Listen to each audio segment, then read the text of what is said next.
The Fifth Estate. Tonight. Revisiting 9/11, the most closely examined day in history, yet still one of the most mysterious. So much secrecy. And because they're classified, I can't tell you what's in those pages. And so many questions, like what did George Bush know? And when did he know it? I saw an airplane hit the tower of a TV, the TV was obviously on. We'll show you why the president couldn't have seen what he said he saw, and why there is still so much suspicion. The attack was made with another method. Tonight, in answer to overwhelming response from our viewers, we'll take you back beyond the conspiracy theories to reveal some startling facts that most of us hadn't heard before. And now, Bob McEwen. Good evening and welcome to the Fifth Estate. They are terms so new yet already so familiar. The anti-terror level called Orange Alert, weapons of mass destruction, and regime change, getting rid of Saddam Hussein, supposedly a post-9/11 idea. But now we're being told it was planned as soon as George Bush won the presidency. What to think, whom to believe. No wonder so many are drawn to the wild and woolly conspiracy theories. After all, can they really be any wilder than the truth? Well, yes, sometimes they can. A lot of the booming business of conspiracy theories is just plain nutty.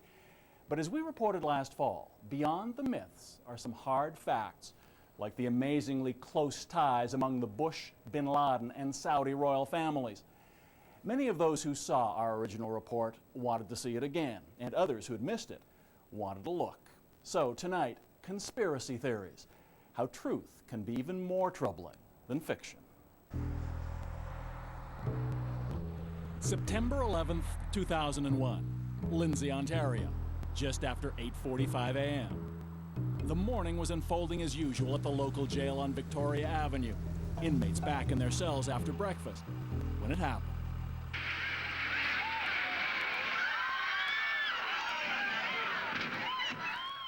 One of the prisoners in Lindsay that day was a man named Delmart Vreeland, called Mike.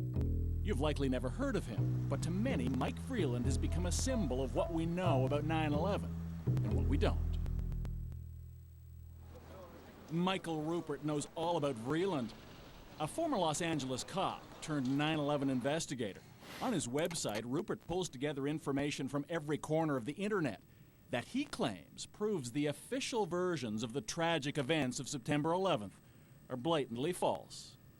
They don't stand the slightest sniff test scratch from anybody who's a trained investigator who's willing to set aside their emotions and just look at the evidence.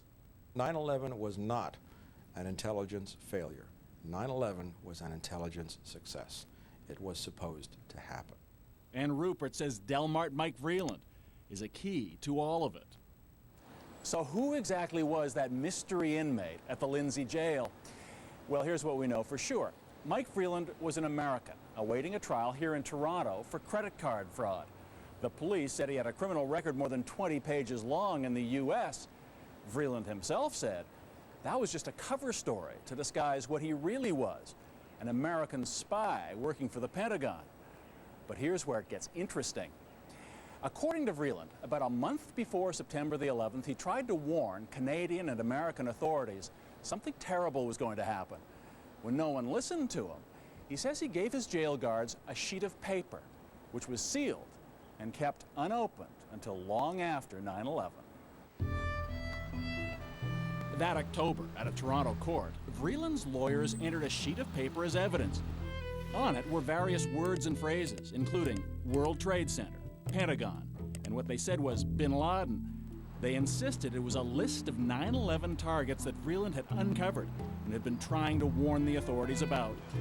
In court, police and prosecutors described Vreeland as a career con man, and the judge found no basis to believe his claims. We can't ask him about any of it because Vreeland jumped bail and disappeared.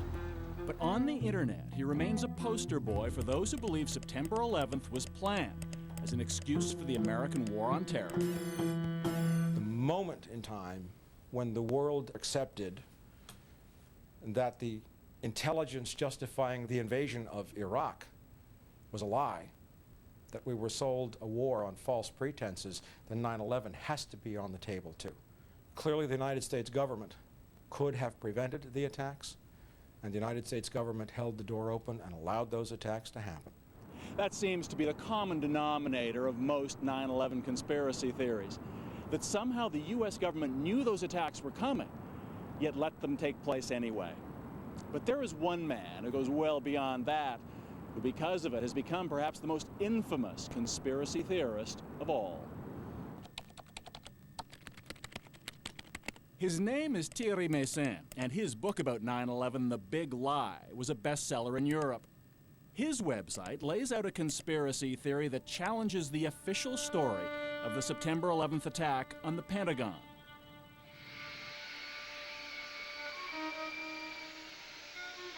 What we've been told, of course, is that about half an hour after the first two planes crashed into the Twin Towers in New York, a third hijacked aircraft, American Airlines Flight 77, hit the U.S. Defense Headquarters in Washington, killing everyone on board and 125 on the ground.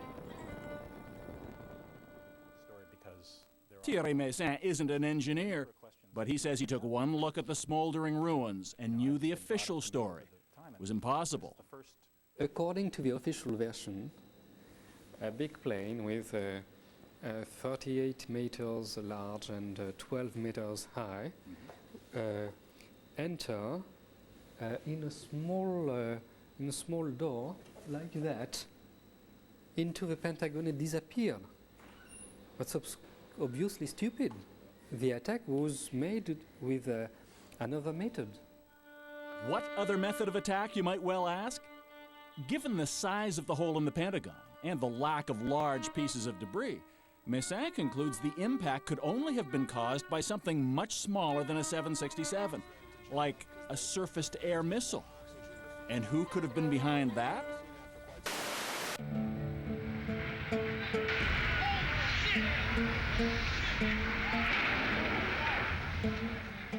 The same people responsible for the destruction of the World Trade Center, says Meyssan.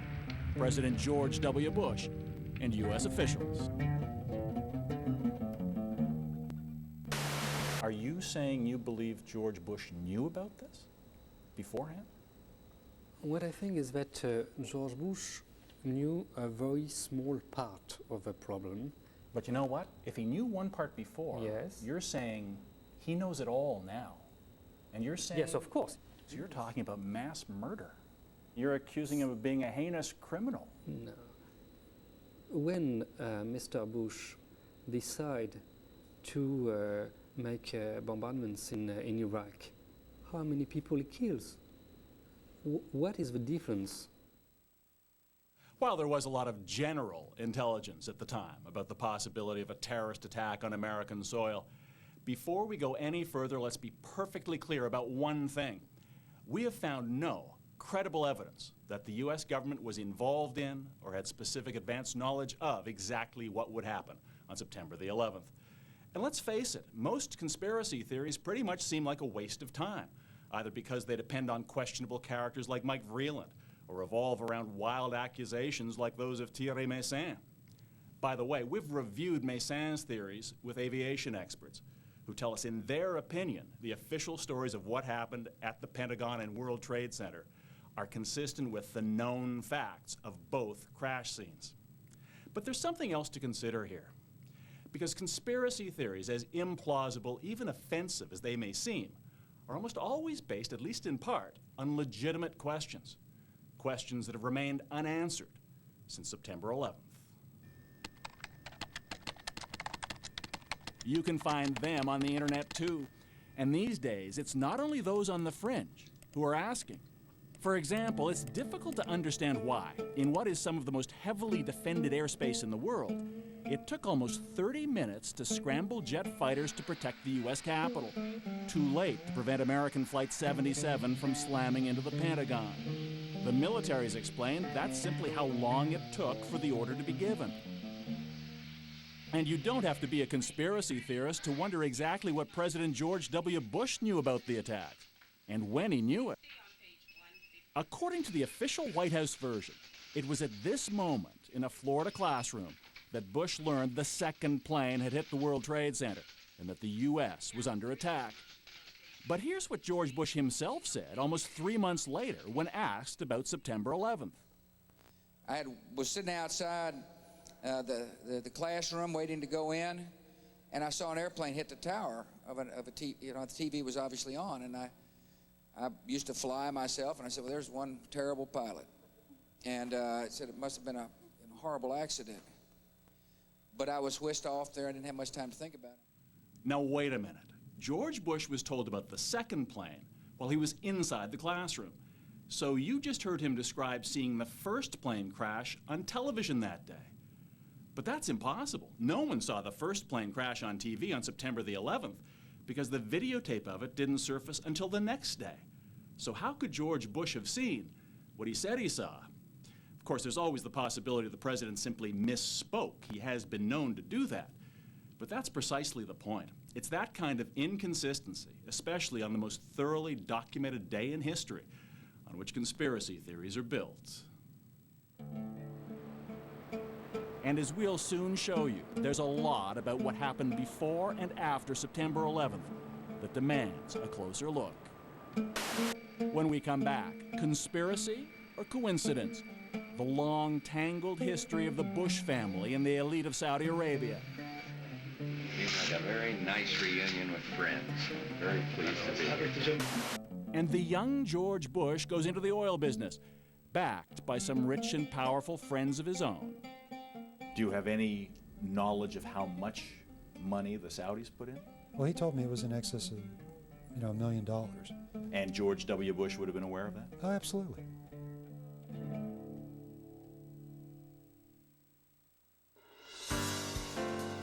And now we return to the Fifth Estate.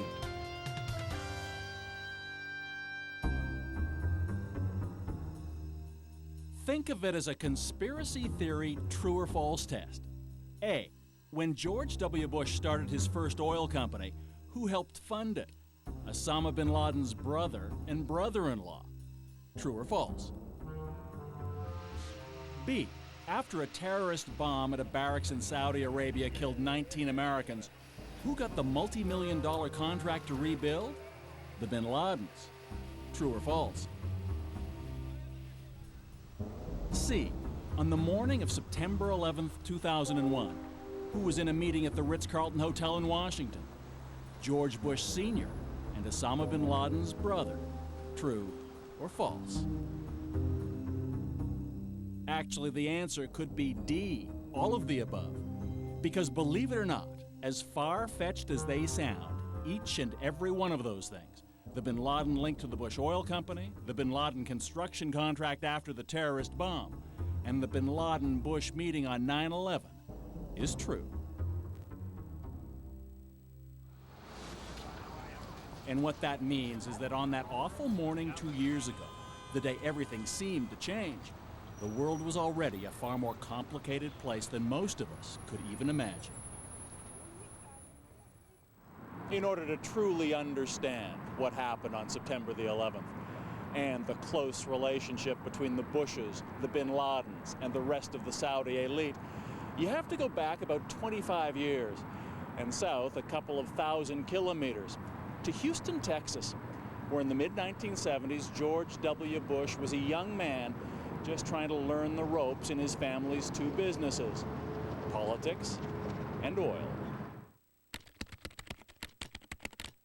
The Bushes were a pillar of Houston society. George Sr. struck it rich in oil, became a congressman, then director of the Central Intelligence Agency, where it's said he first won the friendship of the Saudi royal family by arranging CIA training for their palace guards.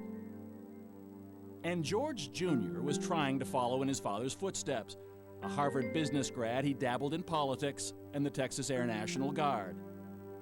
And it was about the same time that a man named Bill White, a former fighter pilot with a Harvard MBA himself, was recruited to work in Houston with someone with business and personal connections to both George Bushes. His name was Jim Bath. This fellow, James R. Bath, needed someone to run a series of real estate companies that would be grub-staked by not only the political families, but also by some foreign nationals, the Saudis. And so I came down on an interview and met Jim. They opened an office in downtown Houston, where Bill White became Jim Bath's partner, and confidant. But White says Bath spent most of his time dealing with his foreign partners, a wealthy Saudi family, the Bin Ladens. He also ran a company in the same building called Bin Laden and Associates, which Jim explained was a procurement company for the Saudis. He bought a bank for them, he bought an airport for them, he started an airline for them, among other ventures in Houston, Texas. Now, at that point, had you ever heard the name Bin Laden? No, I had not. Meant nothing to you? Meant nothing to me. But in Saudi Arabia, the Bin Laden's name meant a great deal indeed. They owned one of the largest Saudi construction companies. They were advisors to the royal family. They were the second richest family next to the royals, with billions of dollars to invest abroad in places like Houston, where the Bush family lived. They moved into this estate in one of Houston's finest neighborhoods. A Bin Laden brother named Salam Bin Laden and a brother-in-law, Khalid bin Mahfouz. Mahfouz was also one of the Saudi royal family's bankers. So, is it fair to say that when the Bin Laden group establishes an office in Houston, the presence of the Bush family at that point had a lot to do with it?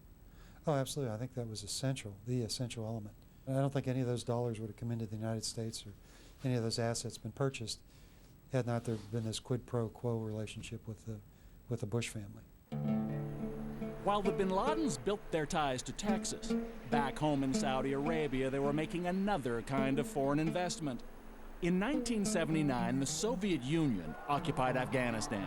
The Saudi royal family wanted to build a Muslim army known as the Mujahideen to defend Islam and force the Russians out. They turned to their trusted advisors, the Bin Ladens, who offered up a lanky 21-year-old named Osama. The man who personally chose Osama bin Laden to build that army would also become his mentor, Saudi Prince Turki Al Faisal. Last year on British television, he reminisced about the young bin Laden. In those days, he was a young man who had committed himself to helping the Afghan Mujahideen liberate themselves from the Soviet occupation of Afghanistan. And he was doing a lot of good. He was bringing support and aid to the Mujahideen. Meanwhile, back in Houston, the Bush family was also on the move. George Sr. was about to become vice president, and his son made a career decision too. By the late 70s, George W. Bush was setting out on his own. He established an oil exploration company that he called Arbusto, a Spanish word that loosely translated means bush. But before Arbusto could find oil, it needed to find some money, operating capital. And apparently George Bush knew where to look. Well, Bath had told me that he had used Saudi money to fund George Bush Jr.'s foray into the energy business. This is the Arbusto Corporation? Yes, the Arbusto partnerships. As Bath's partner, Bill White, says he had access to information about the financial dealings between the Bin Laden family and George W. Bush. He later obtained Bath's personal financial statements when the two had a falling out and became involved in litigation. On schedules that show his partnership interests, he shows a personal partnership interest of $25,000 invested in Arbusto 79 and another $25,000 investment in Bush 80. But according to White, that share was only Bath's commission for investing the Bin Laden's money with Bush. Do you have any knowledge of how much money the Saudis put in? Well, he told me it was in excess of, $1 million. So there's no question in your mind whatsoever that whatever went into George W. Bush's companies from Jim Bath was money from the Saudis. 100% of it was Saudi money. And George W. Bush would have been aware of that? Oh, absolutely. But that wasn't all. A few years later, another oil company in which George W. Bush was involved needed cash. It got a reported $25 million, again, thanks in part to Bush's old Houston neighbor, Khalid bin Mahfouz, Osama bin Laden's brother-in-law. And it wasn't only George Bush the son who benefited. The Bin Ladens did business with the Houston bank where George Bush Sr. was on the board. What time is it? Victory time. This is the non-political part of this. And businessman Bill White says whether Bush Sr. knew it or not, the Bin Ladens were also generous with him when he ran for president in 1988, allegedly finding a way around the U.S. ban on foreign campaign contributions. my understanding from Bath was that they were making campaign contributions by taking briefcases full of cash to the law firms. They would give the cash to the lawyers, and then each of the lawyers in turn would make a $1,000 campaign contribution to Bush. Which would presumably be against electoral law in the U.S. Well, it is against the law, but it's obviously covered by virtue of the attorneys making the contributions. And when George Bush Sr. became president, as with George W. more than a decade later, the Saudis occupied a special place at the White House. The Oval Office always open to one man, Saudi Arabia's ambassador, Prince Bandar. He's got instant access. He calls them up, says, I'm coming over. He's got instant access to the CIA, anybody he wants. He can summon people. He can call anybody up at home at any time, which most ambassadors in Washington cannot do. Robert Baer served with the CIA for 21 years and spent much of that time in the Middle East. What does the George W. Bush calls Bandar? Bandar Bush? Bandar Bush, yeah, he calls him Bandar Bush. You know, that's fine. Bandar's a great ambassador. It works great until you turn a blind eye, until you believe everything Bandar says. Baer believes that Bandar's position is symptomatic of the blind self-interest on both sides.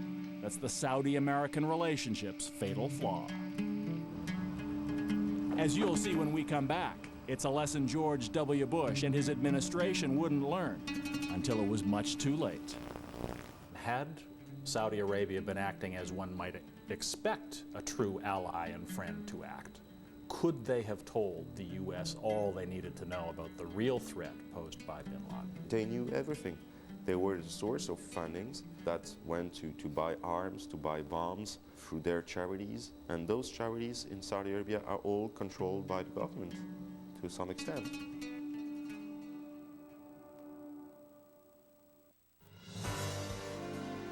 And now we return to the Fifth Estate. Ladies and gentlemen, America's first combat pilots. It was 1991. The Gulf War was over. American troops had defended Saudi oil fields against Saddam Hussein. Now the U.S. could continue to enjoy the economic security which came with all that Saudi oil. It was essentially the same deal George W. Bush himself made when he did business with the bin Ladens in Houston. One side got a powerful partner, the other, oil and money. Former CIA agent Robert Baer. The United States depends upon Saudi Arabia for its oil production. Saudi Arabia also recycles all the money it makes off oil in the United States and puts trillions of dollars in our banks. It pays for presidential libraries, anything you can imagine. And the Clinton White House wasn't immune to Saudi charm either.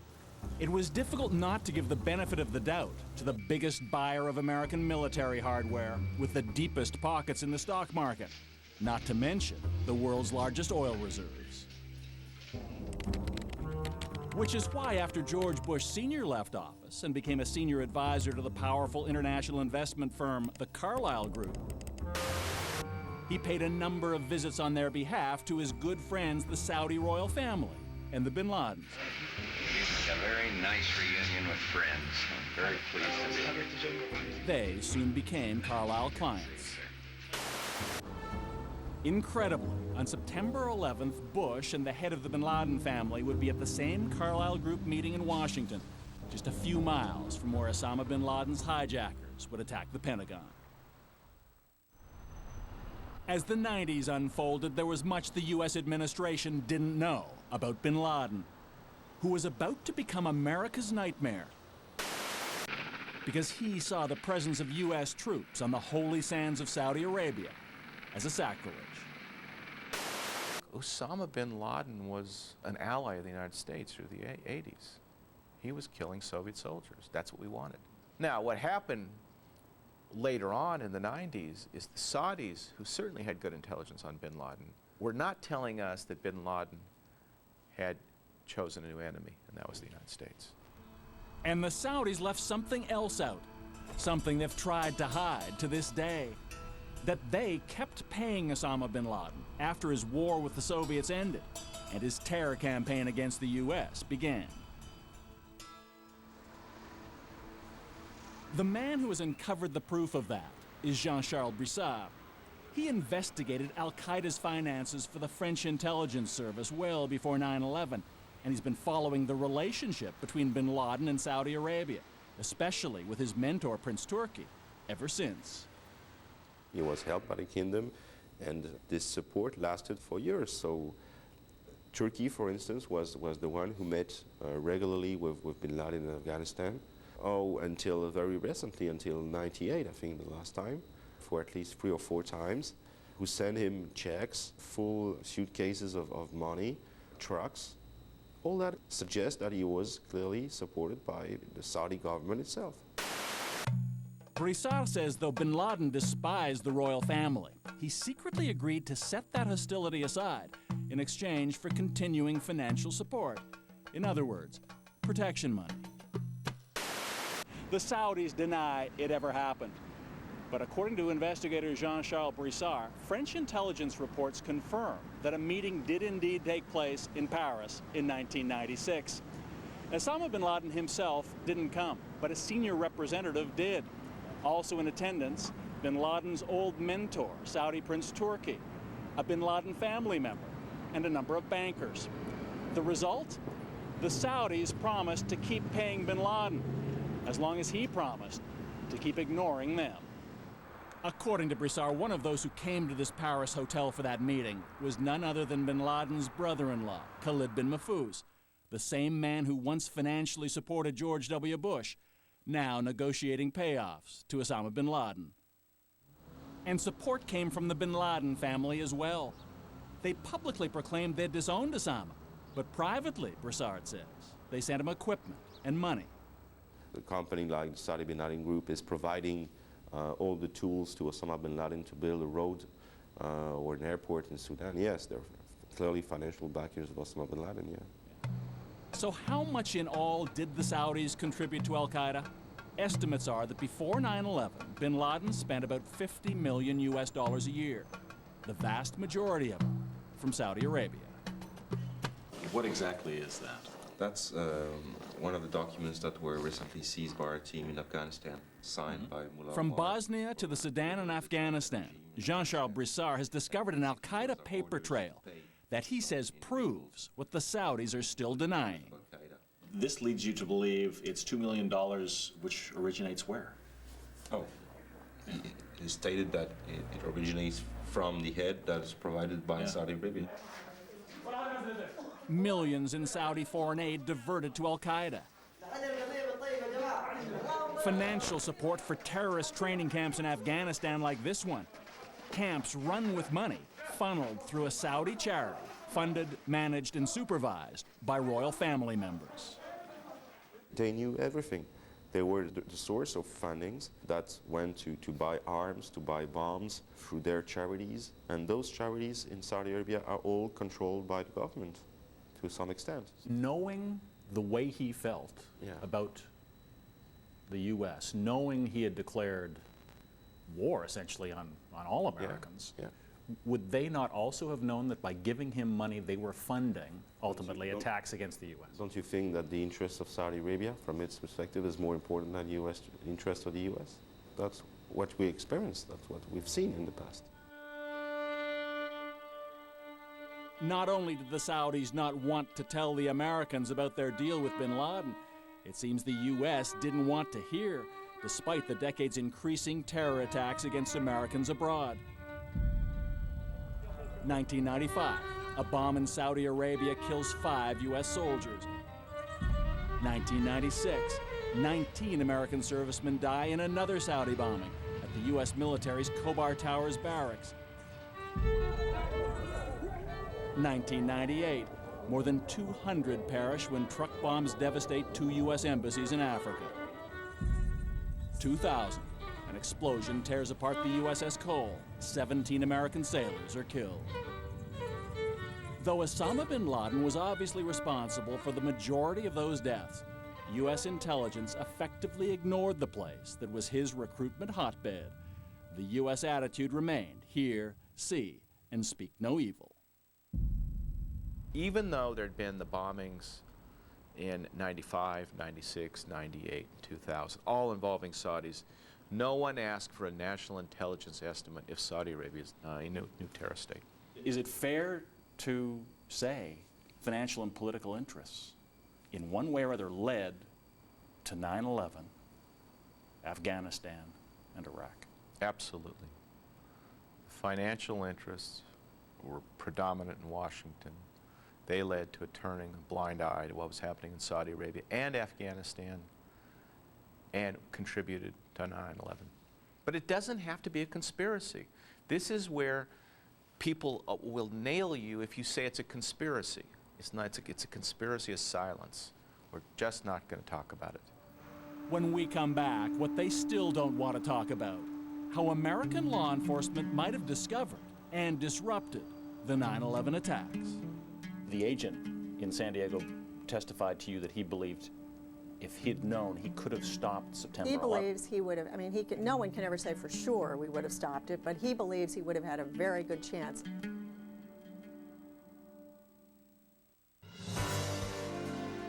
And now we return to the Fifth Estate.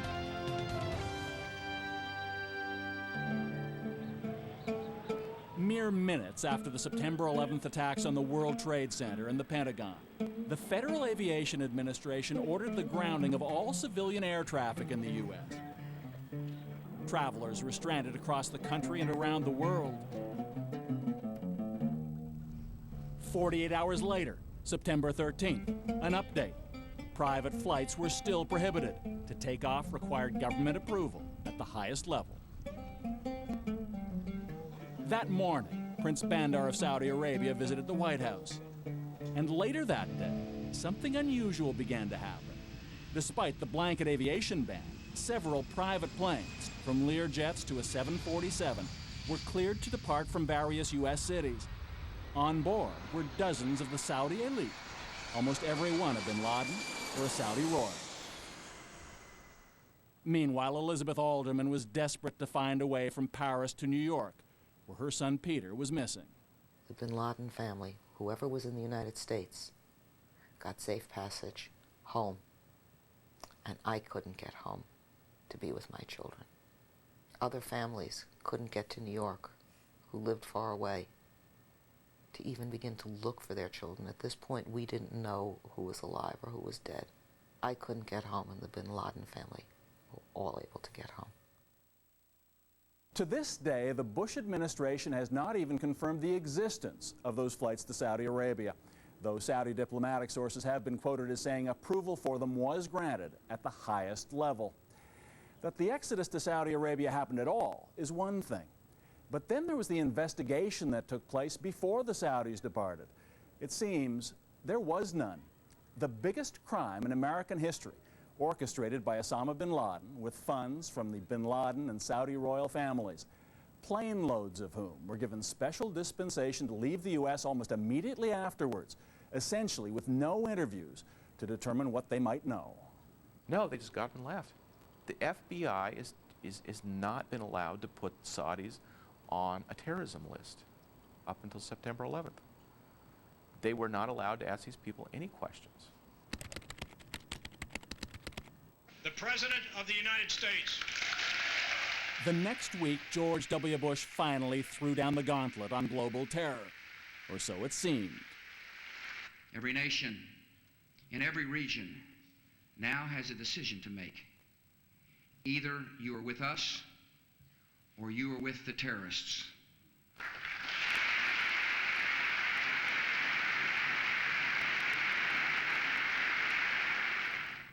By then, the Bush administration knew that despite years of Saudi reassurance, 15 of the 19 hijackers had been Saudi nationals. So in the terrible aftermath of September 11th, surely it was now time to track down those who provided money and support for 9/11 wherever they might be. Right? Wrong again, according to former CIA insider Robert Baer. When George W. Bush says, terrorists, those who harbor them, those who give support to them, are our enemies.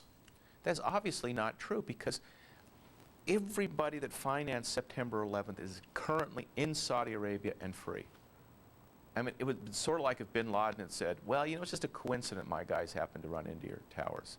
Are we just going to leave him alone? In the past 2 years, the U.S. has relentlessly prosecuted its war on terror, first invading Afghanistan, which unquestionably harbored and supported al-Qaeda, then occupying Iraq, which had virtually nothing to do with Osama bin Laden. But despite all their with us or against us rhetoric, the U.S. has given Saudi Arabia, which spawned the mastermind, the manpower, and the money for 9/11, a free pass. The CIA, for example, ignored intelligence about the hijackers gathered by a number of foreign countries before and after September 11th. The Fifth Estate has obtained documents like these phone records from German intelligence showing calls made by key members of the 9/11 plot to Saudi Arabia that the Americans chose not to pursue. And nowhere was that attitude more obvious than in the report of the congressional investigation into the September 11th attacks. The community made mistakes prior to September 11th. And the hearings on Capitol Hill began several months after 9/11. They were to be the definitive inquiry into what happened and why, focusing on what U.S. intelligence agencies knew or should have known. Eleanor Hill was the committee's chief investigator. In the fall of 1998, the intelligence community received information concerning a bin Laden plot involving aircraft. The much-anticipated report was more than 800 pages long. But since it was released this past summer, most of the attention has focused on 28 of those pages. One chapter that is almost completely redacted, ordered classified by the White House, and blacked out to the public. And because they're classified, I can't tell you what's in those pages. I can tell you that the chapter deals with information that our committees found in FBI and CIA files that was very disturbing. It had to do with sources of foreign support for the hijackers, or alleged sources of foreign support for the hijackers. Yeah. Now, I know it is believed and has been reported that many of those 27 or 28 redacted pages deal with the Saudi relationship to the hijackers, but... That's what the press has said. I haven't said that. In fact, others familiar with those 28 blacked-out pages confirm that much of the secret material about foreign support for the 9/11 hijackers does indeed deal with Saudi Arabia. What's more, some of the classified material also appears in unclassified areas of the report. In other words, if you know where to look, there's more than enough there to reveal exactly what it is the Bush administration would prefer the public doesn't know. So Eleanor Hill could tell us the story of a Saudi government employee based in California, a man named Omar al-Bayoumi. According to the report, at least one, the FBI's best source in San Diego, suggested Bayoumi may be a Saudi intelligence officer. You can then say that Mr. Bayoumi, according to the report, did certainly help and assist the hijackers, at least two of them. Those two 9/11 hijackers were Khalid al-Mihdhar and Nawaf al-Hazmi. They were Saudis too, and reportedly the first of the 19 hijackers to enter the U.S. Guess who was there to meet them? Basically, Mr. Bayoumi had significant contacts with Mihdhar and Hazmi in California. He put down the deposit for them on their apartment there. He threw a party for them. Helped them enroll in flight school. He tasked another individual to act as their translator, help them enroll in flight schools. Not only does the congressional report detail the Saudi support for those two hijackers, it also reveals how much American intelligence already knew about them by the time they got to San Diego. They'd been under surveillance at a high-level al-Qaeda meeting abroad, where U.S. agents certainly suspected they were planning future terror attacks. The CIA knew their names, birth dates, passport numbers. They knew one of them had a U.S. entry visa, which likely meant they'd planned to travel there. But despite it all, the CIA somehow neglected to warn other U.S. agencies about them, which meant that al-Mihdhar and al-Hazmi were able to enter the country without a problem and settle in San Diego, even amazingly renew their U.S. visas, so they could stay legally until they played their part on September the 11th. Congressional investigator Eleanor Hill says it was perhaps the single most crucial intelligence failure before 9/11. Had the FBI been told that and been aware of that back in January 2000, things may have been very different. We had the FBI agent from San Diego who handled that informant testify in our closed hearing that he believes that had he had that information from the CIA, he would have been able to stop this, because he believes he would have had what he called a full court press in terms of investigation on Mihdhar and Hazmi while they were living in San Diego. But in fact, it wasn't until August 2001 that the two Saudis in San Diego were finally put on the U.S. watch list. By then, it was tragically too late. 3 weeks afterwards, they crashed American Airlines Flight 77 into the Pentagon. He was terrific. He was terrific. He really knew how to enjoy his life. And he made the people around him enjoy their lives more. Elizabeth Alderman lost her son at the World Trade Center. Now she's among 4,000 Americans and Canadians who filed a $1 trillion lawsuit against defendants that include Saudi charities, members of the royal family, and bin Ladens. The suit claims that by funding Osama bin Laden, they were just as responsible for the 9/11 tragedy as the hijackers. If this will cost the Saudis enough money, I think maybe they will think twice before they will sponsor terrorism again. I think that if we hadn't brought this lawsuit with the large number of people that are involved in the lawsuit, that it would have taken a very long time for the name of Saudi Arabia to even be mentioned by our government. Elizabeth Alderman's life has changed in many ways. For one, she says, she's never been as suspicious of her government as she is now. I'm not a conspiracy theorist, but I certainly can understand why people would believe it, because it doesn't make sense. An awful lot of the way I look at life is things have to make sense. I may not be knowledgeable in a particular area, but I know when things don't make sense. So has all of this made any difference whatsoever in Washington? This past summer, U.S. senators held a hearing on the financial support of terrorism. They asked government officials to provide the names of the Saudi charities and individuals who've been investigated for funding al-Qaeda. I know the chairman tried very hard and others have tried very hard to get this information, so let me try again. Okay. Are the names of those entities classified? The names classified that you have recommended for listing? It's a yes or no question. The names themselves are not classified. Then I think you ought to present them to us today. I don't have them with me. Senators were promised they'd get the names the next day. But overnight, the Bush administration classified them. That list, with the names of the Saudis suspected of financing Osama bin Laden, would not be made public, after all. An individual that was affiliated with. Call it a conspiracy, or call it the way of the world, but the long relationship between the Bushes, the bin Ladens, and the Saudi royal family has shaped the times in which we live, before and after September 11th. For better, for worse, and for whom? You be the judge. As this story continues to unwind, and it seems to have a new twist every day, we will follow. And coming soon, Hannah Gartner and this Fifth Estate investigation. The town of Shannon, Quebec believes that for years, Canada's military kept a secret from them. You were distributing water to everybody when you knew it wasn't safe for them to drink. Residents believe they paid for that secret with their health, maybe even their lives. Gosh, there's much cancer here and a lot of disease that I could not understand. They're informal discussions. We didn't tell them specifically. But why does it say officially that it's going to be confidential, that we don't have to tell anybody? Why? I didn't write that specific memo, and I wasn't here at that specific time. The Education of Shannon, next week on the Fifth Estate. That's our show for tonight. For everyone here at the Fifth Estate, I'm Bob McEwen. Thank you for watching. We'll see you soon.